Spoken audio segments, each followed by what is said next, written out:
ओम गुरुभ्यो नमः। ब्रह्म तत्व सत्संग कार्यक्रम में आप सबका स्वागत है।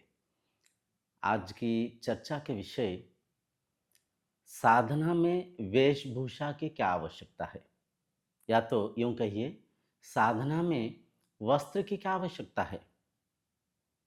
देखिए, ज्ञान जब स्पष्ट होता है, साधना सरल होता है। जब मन में कुछ द्वंद्व होता है, मन में कुछ शंका होता है, तो आचरण में कुछ त्रुटि होने की संभावना है। तो आइए हम समझेंगे साधना में वेश धारण करने की, वस्त्र धारण करने की अर्थ क्या है, आवश्यकता क्या है। कोई कहा सफ़ेद वस्त्र पहनो, कोई कहा गेरू वस्त्र पहनो, कोई कहा नहीं सफ़ेद वस्त्र भी नहीं, गेरू वस्त्र भी नहीं, काला वस्त्र पहनो। कोई कैसे कहा तो कोई और कैसे कहा। कोई कहा तिलक लगाना चाहिए, कोई कहा नहीं तिलक नहीं लगाना चाहिए। तो इन तमाम बातों को अगर हम परखें, कोई ऐसे भी कहते हैं युग परिवर्तन होते जा रहा है, आज हम बहुत सारा टेक्नोलॉजी को यूज़ कर रहे हैं। वो पुराने कपड़ा पहन के नौटंकी करने की आवश्यकता क्या है, नाटक करने की आवश्यकता क्या है।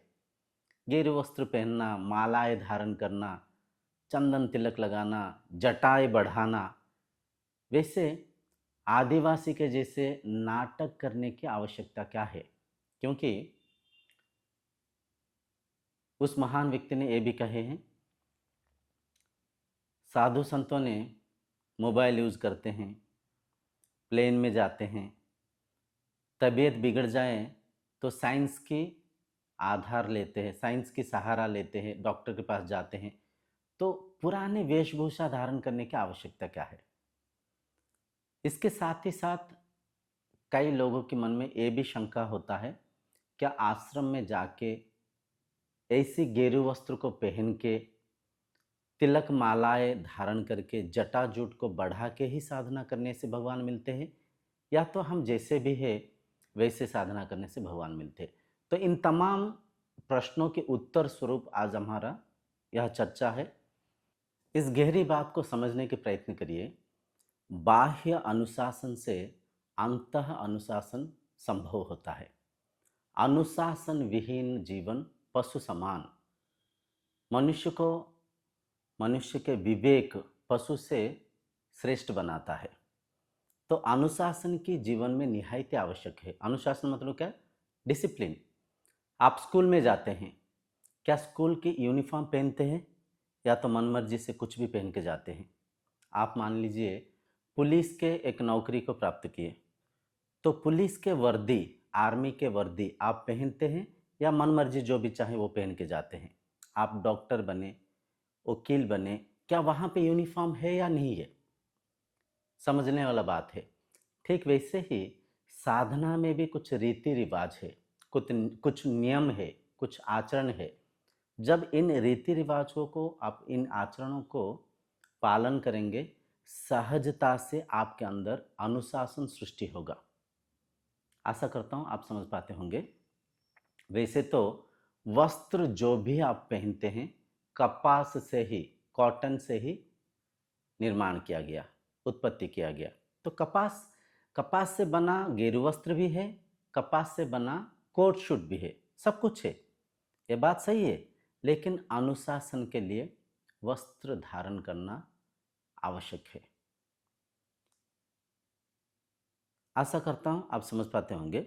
यहाँ पे जो बोल रहे हैं पुराने वस्त्र को धारण करना, पुरानी रीति रिवाज को आचरण करना, ये दिखावा करने की आवश्यकता क्या है।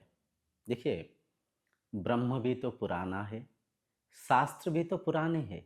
जब भगवान पुराना, ट्रेडिशन, हम बोलते हैं सनातन धर्म सदियों के धर्म है, आदि धर्म है, मूल धर्म है, तो क्या पुराना हुआ, नहीं हुआ। Old is the gold. पुराना यहाँ पे मत सोचिए, आवश्यकता क्या है उसे परखिए। तो कहने के तात्पर्य, वस्त्र जब आप एक एक किस्म के वस्त्र को पहनते हैं, एक रीति रिवाज को आचरण करते हैं, तिलक लगाते हैं, तो आपके अंदर अनजाने में ही कुछ ब्रह्म जिज्ञासा, मुमुक्षुत्व उत्पन्न होता है, ईश्वर प्राप्ति करने की जिज्ञासा प्रबलित होता है और आपके अंदर एक डिसिप्लिन आता है। तो डिसिप्लिन के लिए वस्त्र पहनना निहायत आवश्यक है। और यहाँ पे प्रश्न उठता है, क्या बिना गहरे वस्त्र, बिना श्वेत वस्त्र को पहने ईश्वर प्राप्ति नहीं कर सकते? कर सकते हैं, कर सकते हैं, यहाँ पे मना भी नहीं किया जा रहा है। लेकिन जो रीति रिवाज को, जो नियम निष्ठा को अगर आप आचरण करेंगे, शीघ्र सहज भाव से ईश्वर प्राप्ति हो सकता है। वरना वस्त्र के माया जाल में भी खोने की संभावना है। आजकल देखिए, गले में कुछ बांध देते हैं, टाई बोलते हैं, कमर में कुछ बांध देते हैं, जूतों को देखिए कितना वैरायटी, चप्पलों को देखिए कितना वैरायटी, ड्रेसेस में देखिए क्या मैच हो रहा है, क्या मैच नहीं हो रहा है। वस्त्रों को आजकल चीर फाड़ के भी पहन रहे हैं, फटा हुआ वस्त्रों को भी पहनते हैं। तो देखिए, वस्त्र में भी अनजाने में ही कहीं ना कहीं माया हमें बांध रहा है। ये कपड़ा पहनने से शायद कौन क्या सोचेगा, क्या मेरी ड्रेस मैच हो रहा है, क्या मेरी टाई ठीक है, क्या मेरी, आशा करता हूँ आप समझ पाते होंगे। वस्त्र के आवश्यकता शरीर को ढकना है, शरीर को प्रकृति से सुरक्षा देना है, गर्मी से सर्दी से बचाव देना है। वस्त्र की आवश्यकता यह है। तो वस्त्र में जब आप अनुशासित वस्त्र को पहनते हैं, यूनिफॉर्म पहनते हैं, जैसे बाहर प्रोफेशन में यूनिफॉर्म है, वैसे ही साधना में वस्त्र की निहायत आवश्यक है। क्योंकि जब आप विधिवत शास्त्रवत एक रीति नीति को, एक नियम निष्ठा को आचरण करेंगे, तो आपका मन में श्रद्धा जागृत होगा, भक्ति जागृत होगा, आपके अंदर ब्रह्मनिष्ठा जागृत होगा, आप संकल्प सिद्ध हो पाएंगे। तो निष्कर्ष ये है, साधना में अगर कोई वस्त्र को धारण कर रहा है, उन्हें व्यंग्य नहीं करना चाहिए, उन्हें हंसी मजाक नहीं करना चाहिए, उसके अर्थ को, उनके भाव को समझना चाहिए। इसी संसार में हम देखते हैं, जैन मुनि जो होते हैं दिगंबर होते हैं, वस्त्र को धारण नहीं करते हैं, संपूर्ण दिगंबर होते हैं। तो वहाँ पे भी बहुत गहरी ज्ञान है, बहुत गहरी ज्ञान। यूँ समझिए, जो सृष्टिकर्ता ब्रह्मा, जो संसार के निर्माता जो है, वो सृष्टि की रचना इतना सुंदर भाव से रचना कर रखे हैं। प्रकृति में प्राकृतिक रूप में सब कुछ है। मनुष्य जब जन्म लेता है, बिना वस्त्र का ही जन्म लेता है। तो बिना वस्त्र के अगर जन्म लिए, तो बिना वस्त्र के भी जी सकते हैं, जीते थे। जब ये आधुनिक युग नहीं था, जब वस्त्र के निर्माण नहीं हुआ था, मनुष्य जंगल में घूमते थे, बिना वस्त्र के जीते थे। तो देखिए, आप दिगंबर तब हो पाएंगे जब आपका मन निर्मल होगा, मन स्वच्छ होगा, शरीर के हर एक अंग प्रत्यंग को समदृष्टि से देखेंगे, उनके आवश्यकता को देखेंगे, जननेंद्रियों को, कर्मेंद्रियों को आप बुरी नज़र से नहीं देखेंगे। जैसा हाथ है, जैसा सिर है, आँख है, नाक है, वैसा ही मल मूत्र द्वार भी है, वो भी शरीर के एक अंग है।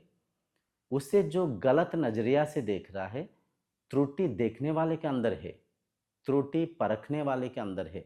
जो व्यंग कस रहा है, जो उस चीज़ को बुरा मान रहा है, उनके मानना में बुरा है, ना कि इस व्यक्ति के आचरण में।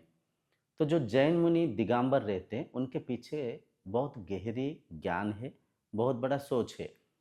भगवान इस प्रकृति को जैसे निर्माण किए, वैसे हमें जीना चाहिए, प्रकृति के साथ प्राकृतिक रूप में रहना चाहिए। क्या कोई जीव जंतु, पशु पक्षी कोई वस्त्र को धारण करते हैं? सोचिए थोड़ा सा।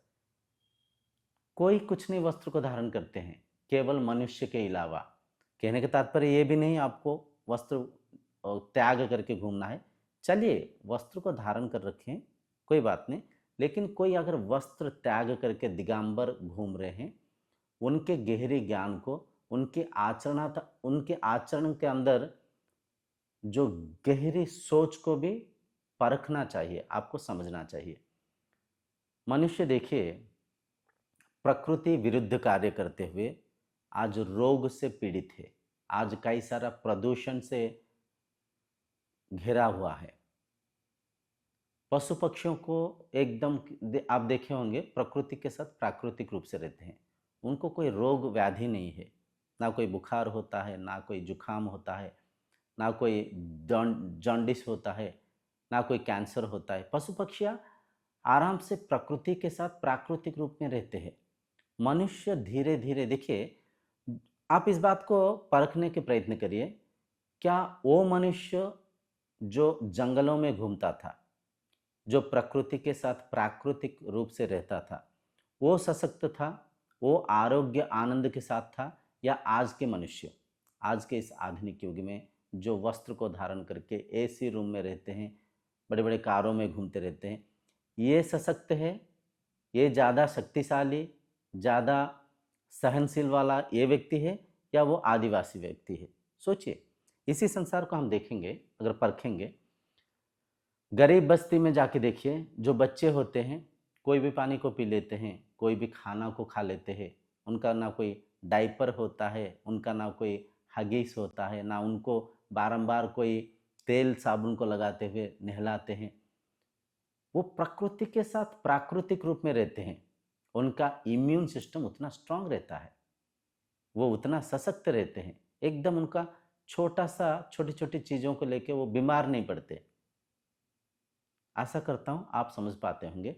तो यहाँ पे वस्त्र जो साधना में अनुशासन को अनुशासित करने के लिए वस्त्र की आवश्यकता है, वो बात अलग है। आप वस्त्र पहन भी सकते हैं, वस्त्र बगैर पहने भी साधना कर सकते हैं, सिद्धि प्राप्त कर सकते हैं, लेकिन वस्त्र क्यों धारण करते हैं, इसके ज्ञान आपके पास होना निहायत आवश्यक है। कुछ साधु संतों ने जटाएं बढ़ा लेते हैं। यहाँ पे कुछ धर्म ऐसा है, आलेख धर्म। आलेख धर्म में एक पेड़ के जो छिलका होता है, पेड़ के जो छाल होता है, उससे बक्ल बोलते हैं, बक्ल बक्ल पहनते हैं। इस फोटो में जैसे दिखाया गया, इस किस्म के बक्ल पहनते हैं। मतलब क्या, प्रकृति के साथ प्राकृतिक रूप में वो रहते हैं। प्रकृति ने बाल दिया, बाल बढ़ता था, लेकिन इंसान देखिए दिन प्रतिदिन प्रकृति विरुद्ध अप्राकृतिक कार्य करते हुए बाल काट देता है, मूछे बिल्कुल निकाल देते हैं, शरीर के ऊपर भी कई सारे वैक्सीन करते हैं, टैटू करते हैं, उटपटांग से चीज़ों को लेपन करते रहते हैं, फेशियल, फेस क्रीम्स, ये तमाम चीज़ों को लगाते हुए मनुष्य एक एक कोमल फूल पलटते जा रहा है दिन प्रतिदिन। वो मनुष्य, जिस मनुष्य को शेर चीताओं ने डरते थे, जिस मनुष्य को भालू डरते थे, जंगली जानवर डर के छुप जाते थे, वैसे सशक्त, वैसे सुदृढ़ शक्तिमान इंसान आज एक कोमल फूल के तरह, थोड़ा सा कहीं बारिश में भीग गया तो जुकाम हो जाता है, थोड़ा सा कोई पानी उल्टा सीधा पी लिया तो जॉन्डिस हो जाता है, थोड़ा सा एसी के बिना बाहर घूम लिया तो बुखार हो जाता है, जुकाम हो जाता है। कितना रोगों से, कैंसर दिन प्रतिदिन बढ़ते जा रहा है, हार्ट अटैक, डायबिटीज, देखिए कितना रोगों से आज इंसान पीड़ित है। ये तमाम रोगों की, यह तमाम व्याधियों के कारण केवल प्रकृति के विरुद्ध कार्य करना, अप्राकृतिक भाव से सुख की, इंद्रियों की सुख को अनुभव करने की प्रयत्न करना। आज के इस संपूर्ण चर्चा के तात्पर्य यह है, वस्त्र या तो कोई तिलक या तो कोई जटाएं, ये जो भी परंपरा में हम आचरण करते हैं, उसके पीछे केवल एक ही कारण है। पहले कारण अनुशासन में स्वयं को रखना। जब बाहर हम बाह्य अनुशासन को आचरण करेंगे तो सहजता से अंतः अनुशासन, मन के डिसिप्लिन भी इंक्रीज होगा। दूसरा, प्रकृति के साथ प्राकृतिक भाव से रहने की प्रयास किया जा रहा है। आशा करता हूँ आप इन तमाम गहरी बातों को समझ पाते होंगे। अगर कोई मन में शंका है तो कमेंट सेक्शन में लिख के भेजिए, उसके ऊपर भी हम कुछ चर्चाएं करेंगे। आगामी अध्यायों से हम साधना को चर्चा करके समझेंगे, जीवन में आचरण करेंगे, उन तमाम साधनाओं की फलस्वरूप आरोग्य को, आनंद को प्राप्त करते हुए ब्रह्मानुभूति करने की, आत्म साक्षात्कार करने की प्रयत्न करेंगे, मनुष्य जीवन को सार्थक करेंगे। आज की चर्चा को यहीं पे विराम देते हुए ओम शांतिर्भवतु।